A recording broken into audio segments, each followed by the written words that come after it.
Nous allons continuer dans ce moment de prière. Le Seigneur dit, il faut que je fasse tandis qu'il fait jour l'œuvre de celui qui m'a envoyé, parce que la nuit vient où personne ne peut travailler. Le moment vient où, pour vous, pour moi, ce sera trop tard. La nuit vient, ça peut être la nuit de l'âge auquel les ressources physiques manquent, les forces manquent, les capacités manquent. On fait moins et on est plus fatigué. Ça peut être une santé qui bascule à un moment dans des complications. Nous ne savons pas, la vie ne nous appartient pas. Ce sont des circonstances politiques ou autres favorables qui sont là. Une liberté, une capacité économique, une capacité intellectuelle, une capacité fraternelle. Et ces choses-là, nous les possédons aujourd'hui et il faut être fidèle dans le temps présent parce que demain, on ne sait pas ce qu'on aura encore, ce qu'on n'aura pas. Peut-être on aura plus à certains égards, peut-être on aura moins à d'autres égards. Ce que le Seigneur attend de nous, c'est que chacun soit trouvé fidèle, oui. Fidèle dans le présent. Combien de fois on est infidèle dans le présent parce qu'on dit « Seigneur, tu vas voir plus tard, un jour, quand je vais être vraiment motivé, ça va t'impressionner. Prépare-toi, Seigneur, ça va vraiment te faire drôle. » Et on fait des grandes promesses dans le futur, et au nom de ce qu'on va faire de merveilleux dans le futur, un jour, on ne fait rien dans le présent. Et on cautérise comme ça notre conscience qui pourtant voudrait nous dire « Hey, ça fait combien de fois que tu me l'as fait, celle-là ?» Il est temps que nous nous levions. Je sais que beaucoup d'entre nous sont debout et on n'est certainement pas là pour évaluer ou juger, bien sûr, qui est plus debout que qui. Ce qu'il faut, c'est que nous nous encouragions dans la bonne direction, que nous nous édifions les uns les autres, que nous nous encouragions. Et si quelqu'un ayant donné s'est fatigué, et puis on est là pour se soutenir les uns les autres. On est là pour transmettre, pour apprendre ceux qui savent à ceux qui savent moins. Ceux qui ont déjà fait à ceux qui n'ont jamais fait. Mais nous avons besoin d'être cette Église qui, forte de la présence de Dieu, entre dans les œuvres préparées d'avance pour elle. Amen, oui. On a besoin d'entrer dans ces œuvres-là. Elles détiennent une part de notre bonheur. Un sentiment d'accomplissement. Avez-vous déjà, bien sûr vous l'avez, mais je vous ramène à ce moment où vous avez senti, comment dire ça,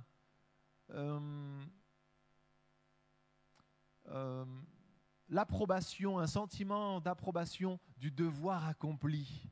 Ce sentiment que vous avez fait ce pourquoi vous étiez fait dans une journée, dans une période particulière.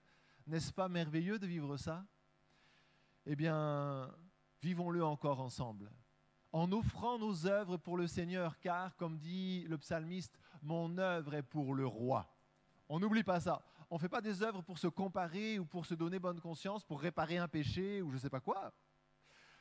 Nous faisons des œuvres parce que celui qui nous a sauvés n'a reculé devant rien et nous voulons, à notre petite mesure, le servir de tout notre cœur aussi, de toute notre âme, de toutes nos forces, de toute notre pensée, selon le temps et les occasions qu'il nous donnera. Alléluia. J'espère que vous croyez que le Seigneur a eu raison de croire en vous. Parfois, la vie nous brise tellement que les circonstances, les échecs qui se succèdent nous brisent tellement que on peine à croire qu'en ce qui nous concerne, le Seigneur ait vraiment fait un bon choix. Le Seigneur ne nous tolère pas dans sa présence, il nous a voulu dans sa présence. Chacun d'entre nous, il vous a voulu dans sa présence et il vous a aussi engagé. Vous savez ce que fait un ouvrier qui pense qu'il ne vaut pas la peine d'être employé? Il reste chez lui. Et je ne sais pas si c'est pour cette raison-là, mais la Bible nous parle, Jésus nous parle d'un maître, un vigneron, un propriétaire terrien, qui avait besoin d'embaucher des ouvriers à la journée et il est passé dès le lever du jour et il est repassé régulièrement. Il y avait des ouvriers, on ne sait pas pourquoi, sont arrivés à la dernière heure. Peut-être qu'ils s'étaient disqualifiés eux-mêmes toute la journée. Non, moi je ne peux pas, je ne suis pas assez. La dernière fois j'ai fait tomber le seau dans la broyeuse, le patron il m'a... Je ne sais pas pourquoi. Il y a peut-être au milieu de nous des frères et sœurs que le Seigneur aime tellement mais qui se disqualifient, qui méprisent, en se méprisant eux-mêmes, ce que le Seigneur n'a pas méprisé. Il faudrait arrêter. C'est aussi simple que ça finalement. faudrait arrêter. En tout cas, il faudrait mettre la parole du Seigneur au-dessus de nos ressentis. Et si quelqu'un doit plier le genou, je pense que c'est nous. Seigneur, tu m'as choisi, tu m'as sauvé.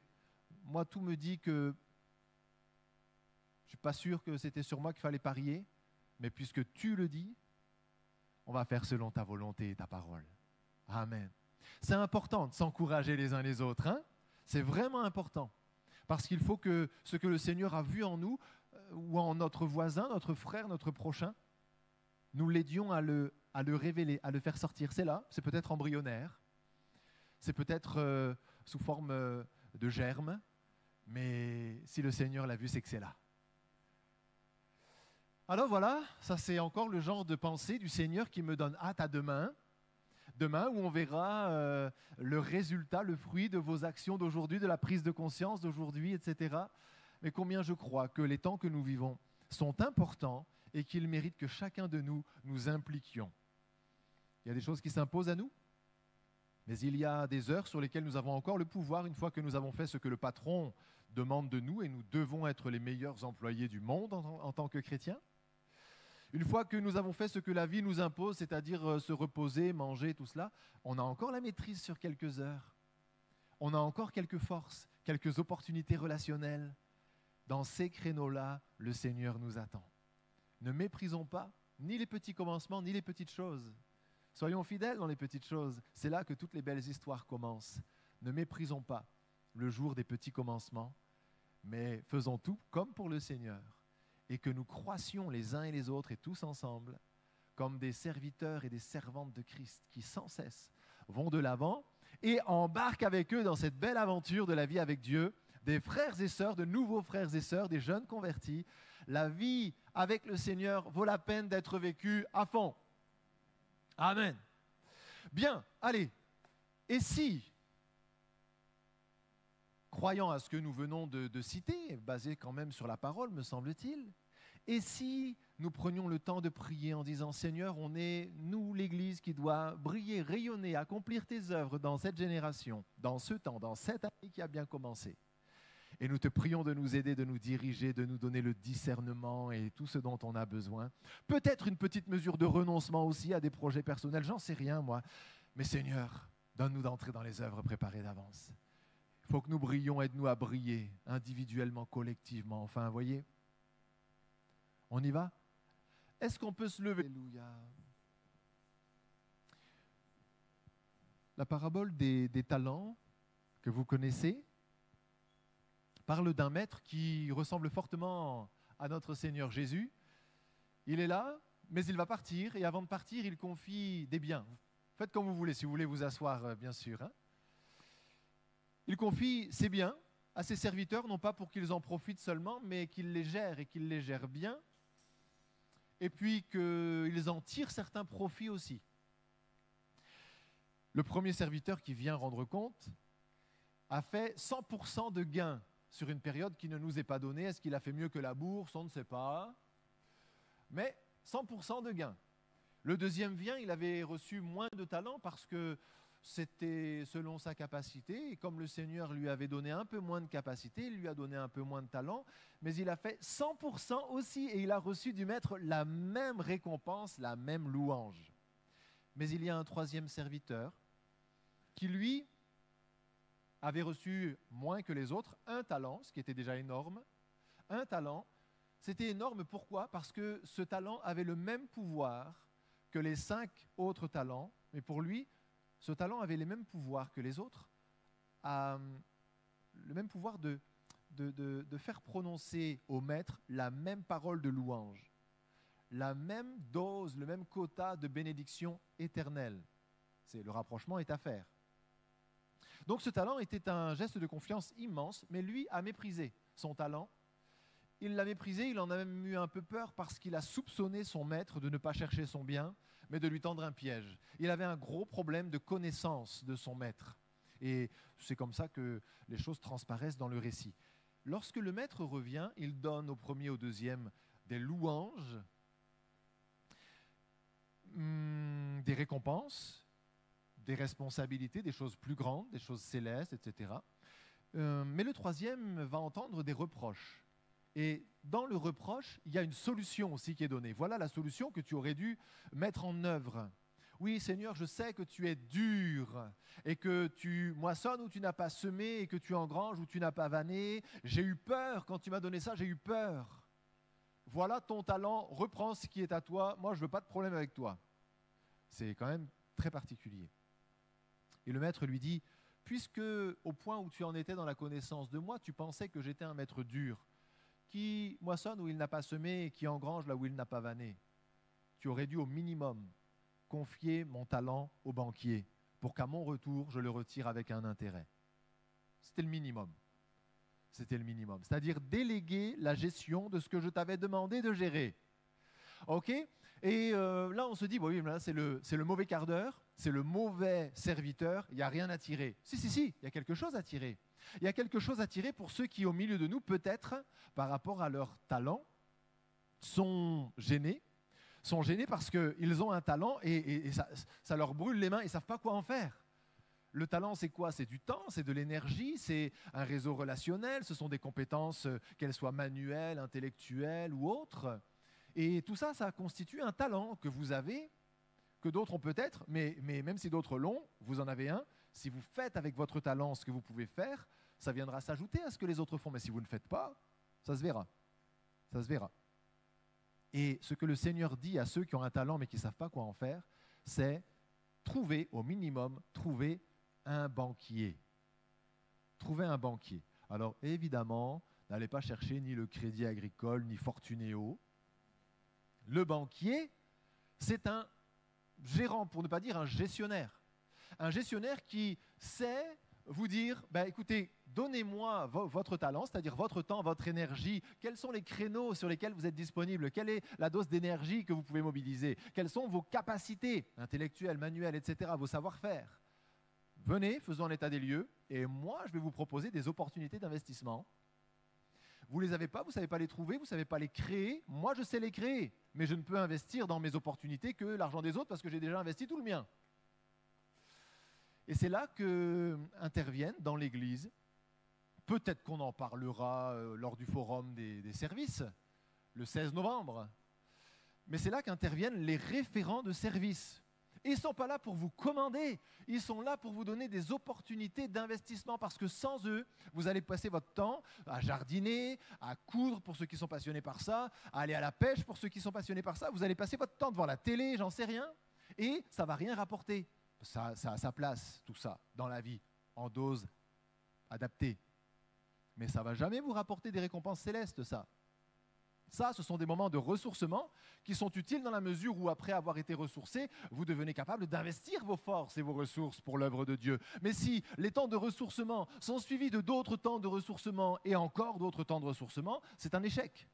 Donc, les référents de service qui seront là le dimanche 16 sont là pour donner des opportunités à ceux qui ne savent pas comment servir le Seigneur, des opportunités de concrétiser leur intention de servir Dieu sur des créneaux définis, dans des relations de collaboration définies, des missions définies, etc. Ce sont eux les banquiers. Ce sont eux les banquiers. Et si quelqu'un aujourd'hui ne sait pas quoi faire pour servir le Seigneur, venez me voir, je vous promets, on va trouver quelque chose. Venez nous voir, nous, tous ceux qui sont impliqués, notamment les référents de service et tout cela, et on va vous proposer des placements. La dépense, ça va être à vous de la faire, mais on va vous proposer les placements. Et en travaillant avec nous au salut des enfants, au service des âmes d'une manière ou d'une autre, du Seigneur d'une manière ou d'une autre, jusque dans les tâches matérielles, vous allez servir le Seigneur, engranger des choses dans le ciel, mais ça on ne s'en occupe pas trop, c'est le Seigneur qui s'en occupe pour nous. Et puis vivre cette conscience apaisée parce que nous aurons fait, peut-être pas tout, mais nous aurons fait quelque chose de concret pour vivre pour le Seigneur. Parce qu'à un moment, quand on chante « Je vais vivre pour toi, je vis pour toi » le dimanche matin, mais que ça ne se concrétise pas, à un moment, on ne peut plus le chanter. Vous êtes d'accord? On ne peut plus. Et il faut même arrêter de le chanter. Quand on l'a chanté 3 fois sans le faire une, il faut arrêter. Il faut faire face à la réalité. Je suis en train de dire des trucs que je ne concrétise pas. Alors, je ne vais pas le chanter, Seigneur, tant que je ne l'ai pas concrétisé. Et quand je l'aurai concrétisé, je le rechanterai. Alléluia. Bien, ça vous parle? Alors, je laisse ça à vos pensées. Il Il y a une volonté du Seigneur, évidemment, de stimuler chacun et chacune d'entre nous afin que nous portions du fruit et que notre fruit demeure. Ouais, c'est important, c'est important. Alors, est-ce qu'on pourrait prier pour que le Seigneur nous aide, nous guide tous sur la voie du service pour lequel il nous a pensé, imaginé, conçu, si on peut dire. On y va? Aide-moi, je veux te servir. Oriente mes pas, aide-moi à être courageux, Seigneur, à ne pas remettre à demain, à ne pas mépriser les petits commencements. Ouvre mes yeux, Seigneur, c'est qui les banquiers à qui je peux m'adresser, etc. On prie dans cette pensée-là. Amen. Nous adressons un fraternel bonsoir à nos frères et sœurs qui nous rejoignent en ligne. On a commencé la réunion sans eux, mais on va partager ce morceau avec eux et on est content de le faire. Il sera peut-être possible, d'ajouter à la méditation qui vient peut-être les quelques mots d'échange de tout à l'heure, s'ils sont diffusables, de manière à partager toute cette pensée aussi avec nos frères et sœurs. Ce soir, nous reprenons nos Bibles dans Romains 13. Et même si c'est la suite, c'est encore autre chose que nous allons pouvoir commenter ce soir. Romains 13, et nous sommes arrivés, après avoir considéré partiellement, bien sûr, la question de l'autorité, que toute personne soit soumise aux autorités supérieures, car il n'y a pas d'autorité qui ne vienne de Dieu, etc. On a parlé de l'impôt qui va avec, qui est associé. On parle des autorités avant tout civiles, en l'occurrence ici. Mais de toute forme aussi d'autorité, jusque dans l'entreprise, dans l'église éventuellement, dans le couple, partout. Les autorités. Aujourd'hui, donc, nous allons plus loin, nous nous retrouvons au verset 8, où nous lisons ceci, on va découvrir un peu de quoi ça parle, du verset 8 au verset 10 pour commencer. Ne devez rien à personne, si ce n'est de vous aimer les uns les autres, car celui qui aime les autres a accompli la loi. En effet, les commandements, tu ne commettras point d'adultère, tu ne tueras point, tu ne déroberas point, tu ne convoiteras point, et ce qu'il peut encore y avoir, se résument dans cette parole, tu aimeras ton prochain comme toi-même. L'amour ne fait pas de mal au prochain. L'amour est donc, en synthèse, l'accomplissement de la loi. Amen. Ici, on nous parle, le Seigneur, Paul, nous parle des relations fraternelles mues par l'amour. Le motif profond des relations fraternelles est l'amour. Ça commence par « ne devez rien à personne ». Alors, il y a deux façons de le prendre. Vous savez, quand vous lisez votre Bible, il faut vous questionner, parce que si c'est ma chair qui lit la Bible, elle n'en tire pas la même chose que si c'est mon esprit, la partie régénérée de moi, qui lit la même Bible et le même passage. Lorsque la chair dit « ne devez rien à personne », elle dit « ouais, amen, je ne dois rien à personne ici. Je fais ce que je veux. » Ben, ça, c'est sûr. C'est sûr que la vie nous a été prêtée par Dieu. Nous en faisons ce que nous voulons, jusqu'à ce qu'un jour, il nous rappelle à lui et que nous rendions compte. Mais tant que nous ne sommes pas arrivés à ce moment-là, nous sommes libres. L'amour suppose la liberté. Le véritable amour suppose la liberté. Donc, ce n'est pas ça qu'il faut entendre. Ne devez rien à personne. Si j'entre dans le plan et le projet de Dieu, je vous dois beaucoup. Naturellement, je vous dois beaucoup. Nous nous devons beaucoup les uns aux autres, puisque la parole nous dit hey, si vous êtes entrés dans le salut que Dieu vous a donné et dans le corps qu'il s'est formé sur cette terre qui est l'Église, représentée, constituée d'une multitude d'églises locales disséminées à la surface de la planète au fil des âges,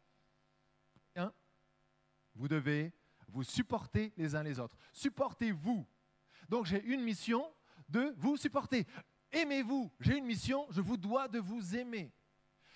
Édifiez-vous les uns les autres. Je vous dois de vous édifier. Vous me devez la même chose. D'ailleurs, si en tout cas, vous avez librement voulu dire oui à Dieu pour mettre son projet en pratique.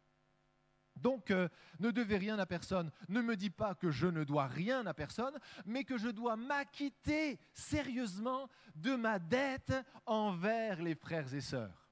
C'est ça que ça me dit. Soyez à jour de vos dettes. Vous devez vous supporter les uns les autres. Est-ce que vous êtes à jour? Vous devez vous encourager les uns les autres. Est-ce que vous êtes à jour? Vous édifiez les uns les autres. Est-ce que vous êtes à jour? Ne devez rien à personne. Me dit que dans la balance commerciale, ça vous parle ça, la balance commerciale?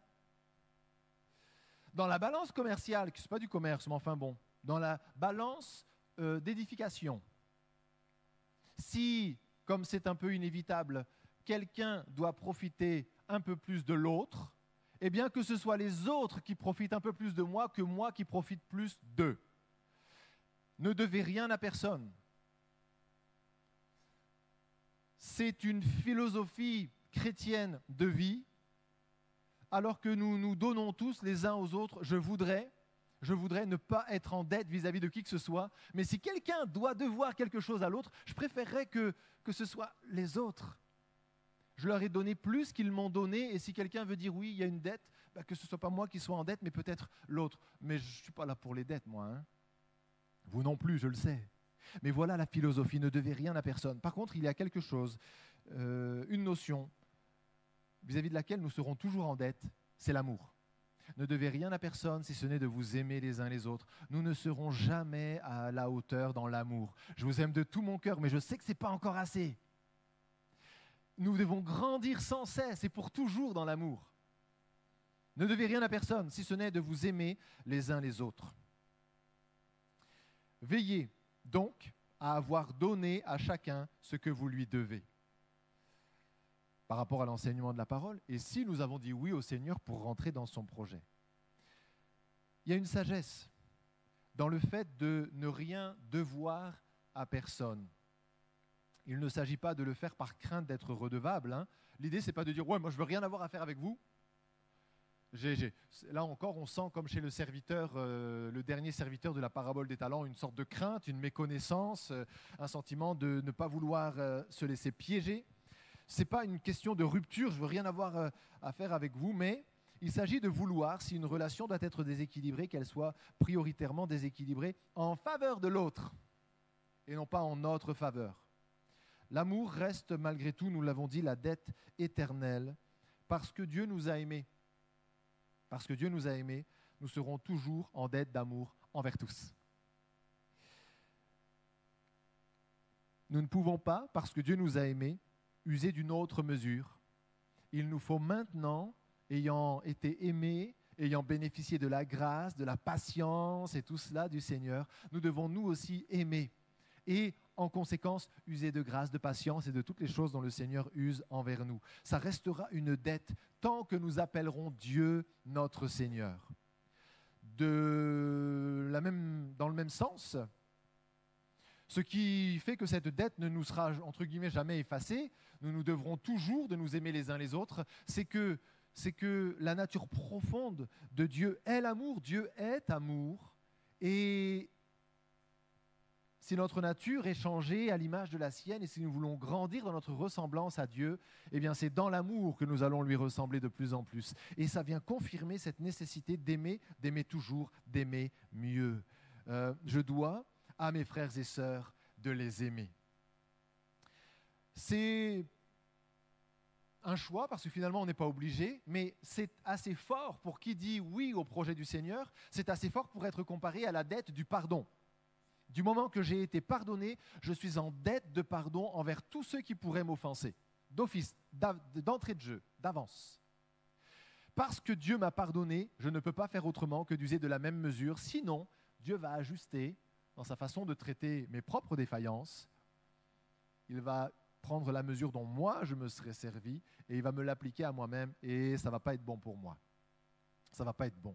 Seigneur, je voudrais que tu uses envers moi de la mesure de la grâce. Et j'ai compris que pour que ça continue comme ça, moi aussi, je dois user sans limite de la mesure de la grâce envers les autres, même si je me suis senti offensé, méprisé ou je ne sais pas quoi, malmené d'une manière ou d'une autre, à un moment ou à un autre.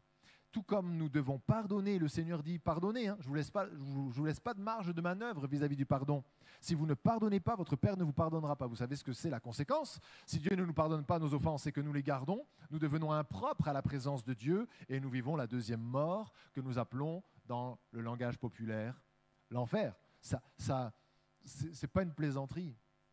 Ce n'est pas un sujet secondaire, c'est vraiment très important. Et on peut associer notre devoir d'amour à ce niveau de gravité-là aussi, parce qu'on touche aussi, tout comme la grâce est centrale dans la personne et l'œuvre de Dieu, l'amour est central dans la personne et l'œuvre de Dieu.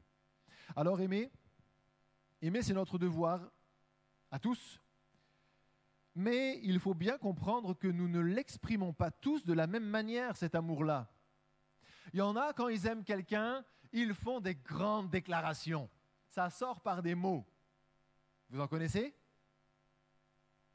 Personne? Ah. Il y en a d'autres, quand ils aiment, ils se plient en quatre pour vous. C'est la manière naturelle chez eux de montrer l'amour et ils vont anticiper les besoins, répondre aux besoins, tout faire. Et d'autres encore vont consacrer du temps. Viens, on va passer du temps ensemble. Et c'est comme ça que l'amour s'exprime de diverses manières. Et nous avons tous une manière naturelle d'exprimer l'amour, mais nous n'avons pas tous la même manière. Ce qui fait que des fois, on peut regarder un frère, une sœur. Oui, lui, il dit qu'il l'aime. Elle dit qu'elle aime les autres. Mais moi, elle ne me dit jamais rien de gentil. Parce que notre langage à nous, ce sont les paroles, les déclarations. Et le langage de la personne, ce sont peut-être les services, comme on en parlait tout à l'heure. Alors, les deux langages se croisent sans se toucher. Et on n'a pas en face le sentiment d'être aimé. Mais le Seigneur ne nous dit pas donner aux autres le sentiment qu'ils sont aimés, bien que ce soit intéressant quand même qu'ils en soient conscients. Mais il nous demande, nous, d'aimer. Et si dans l'Église, tout le monde aime, et que ceux qui expriment naturellement l'amour par les paroles parlent, ceux qui expriment naturellement l'amour par les œuvres œuvrent, et ceux qui expriment naturellement l'amour d'une autre manière le font à leur manière, alors les autres qui ont différentes façons de comprendre et de percevoir l'amour vont tous être rencontrés aussi dans leur langage et dans leurs besoins, pas vrai ? Donc il faut que tout le monde aime, quel que soit votre langage, vous n'avez pas besoin. Alors s'adapter, c'est bien, de connaître l'autre et de se mettre à son niveau comme Christ s'est mis à notre niveau, ok ? C'est vraiment bien. Ceci dit, on parlera toujours mieux notre langage naturel que le langage appris. Ça, il faut quand même faire la paix avec cette réalité. Et si le Seigneur nous a donné aussi ce langage naturel, c'est qu'il y a quelque chose à faire dans cette sphère-là aussi. Mais aimons-nous les uns les autres. Aimons-nous les uns les autres. De toutes les formes d'expression possibles, aimons. Recevons l'amour aussi. Même quand il ne s'exprime pas exactement dans notre langage. Il y a l'amour d'un tonton, il offre des cadeaux à ses neveux à Noël. L'amour d'un père, il va au boulot, je retourne en 1800, et il va au boulot, il descend au fond de la mine tous les matins pour ses enfants par amour. On ne sent pas l'amour quand le père va au boulot le matin, qu'il ne croise pas ses enfants, prend pas le petit-déj avec eux, les emmène pas se promener, ne joue pas avec eux de la journée et rentre le soir fatigué, noir. Et il y a juste à manger. Il n'a pas beaucoup de patience parce qu'il a tout donné pour qu'il y ait à manger sur la table. Sauf que ce n'est pas un amour touchant, ce n'est pas un amour Hollywood. Et le tonton qui vient à Noël, qui fait un gros cadeau et qui est disponible pour le jour de Noël, lui, il a l'air tellement... Mais l'amour n'est pas là où on le voit seulement, il est là où il est démontré. Et ceux qui savent discerner l'amour dans toutes ses formes d'expression, et non seulement dans celle qui leur est naturelle, ont un bien meilleur rapport à l'Église que les autres. Parce que l'Église est belle, elle est vraiment belle.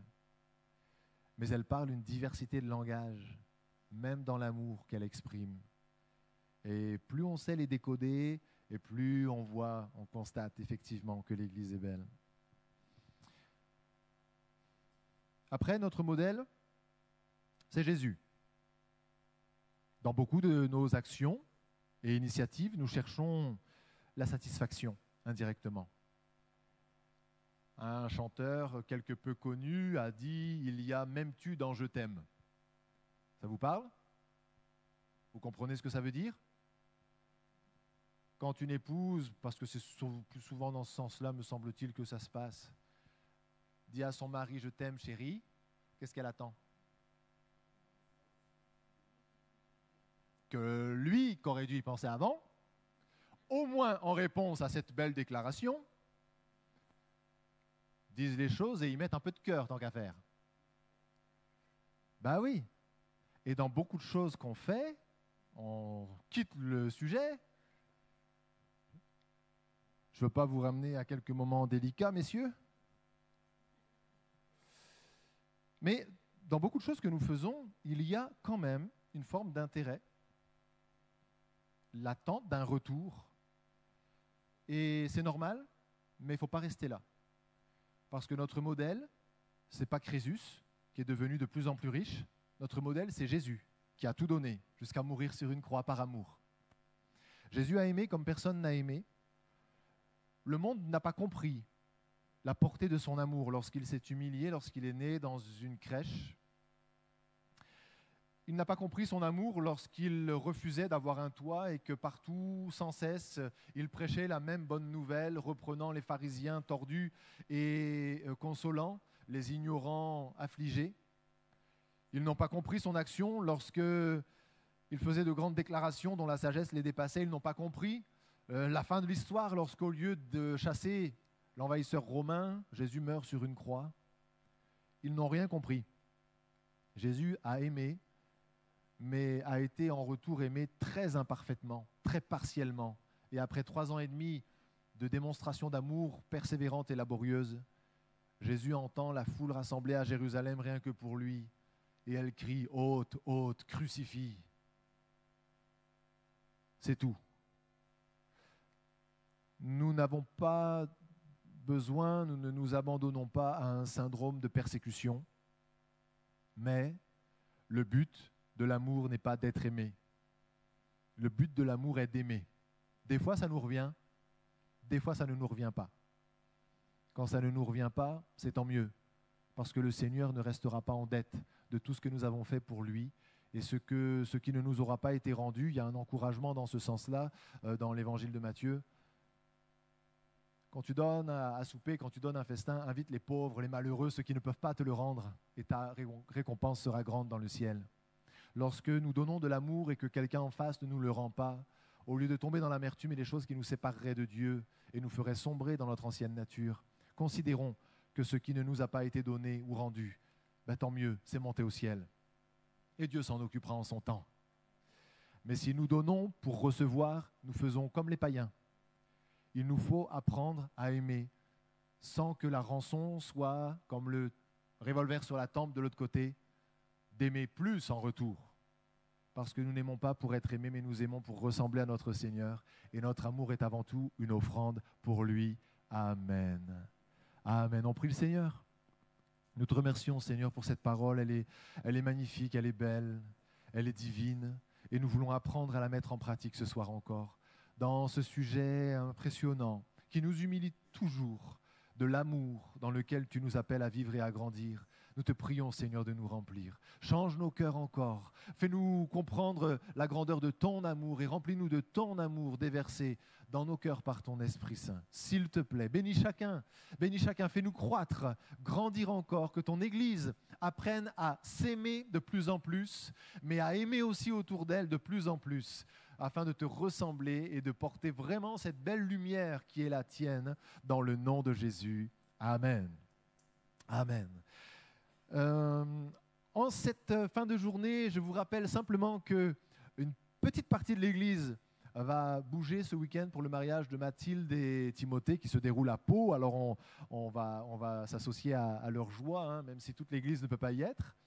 Dans le déroulement des choses, bien, tout est maintenu, que ce soit jeudi midi. Bonnie sera là. Merci beaucoup, Bonnie, encore une fois, d'être fidèle au poste.